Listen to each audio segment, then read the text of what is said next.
பசியும் ருசியுமே பிரபஞ்சகம், பசியும் ருசியுமே உடல் இயக்கம். ஐயா ஒன்றுமே புரியலைங்க ஐயா, புரியாதுங்க. இதுதாங்க உண்மை, புரியுதுங்களா? அதனால் பசியும் ருசியும் பிரபஞ்சகத்தையும் இயக்கம். என்ன ஐயா, ருசின்றது பூமிக்கு சொல்லலாம், பிரபஞ்சத்துக்கு இருக்குது, லேசாகுது. அப்படியா ஐயா? ஆமாம், பூமியில் திடமாகுது, பிரபஞ்சத்தில் லேசாகுது. சரி, அது உணர்வுகள் வருது, பின்னாடி கடந்து போவோம். பசி எடுத்ததா? சாப்பிட்டீங்களா? மகிழ்ச்சியாக சாப்பிடுங்க. சாப்பிட்டீங்களா? சரி, முதல்ல மகிழ்ச்சியாக சிரிச்சிங்களா? ரைட்டு. சிரிக்கிறவங்களாம் நம்ம வீடியோ பாருங்கள், சிரிக்காதவங்களாம் நம்ம வீடியோ பார்க்க வேணாம், பாவம். அப்படியே இருங்க, சிரிக்காமையே இருங்க. புரியுதுங்களா? சரி, இப்போது தலைப்புக்குள்ளே போகலாம்.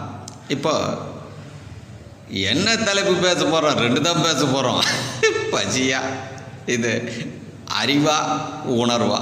நான் உணர்வு பக்கம் நிற்கிறேன், எல்லாருமே அறிவுபூர்வமாக இருப்பாங்க.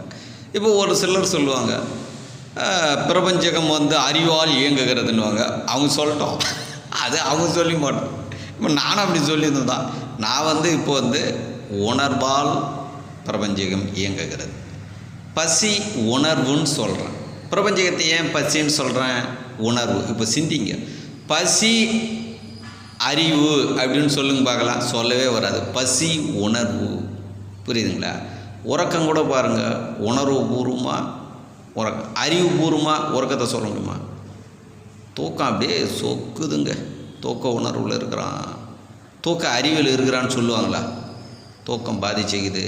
இப்போ எல்லாமே உறக்கம் வந்துடுச்சு. புரியுதுங்களா? எல்லாமே உறக்கம் உணர்வு. இதெல்லாம் உங்களுடைய பிள்ளைங்களுக்கு நீங்கள் சொல்லி கொடுங்க. புரியுங்களா? நோய்களை எது குணப்படுத்தும் என்றால் உணர்வு தான் குணப்படுத்தும். அறிவுபூர்வமாக பார்க்கலாம், மருத்துவம் பார்க்கலாம், ஆனால் எப்படி குணப்படுத்துச்சுன்றதை அறிவுபூர்வமாக பார்க்க முடியாது. அது உணர்வு. எப்படியோ குணமாச்சிங்க, அவ்வளோதான் சொல்லுவாங்க. புரியுதுங்களா? உங்களுடைய உணர்வு உங்களுடைய உடலில் உள்ள எல்லா நோய்களையும் குணப்படுத்தும். நன்றி, மகிழ்ச்சி.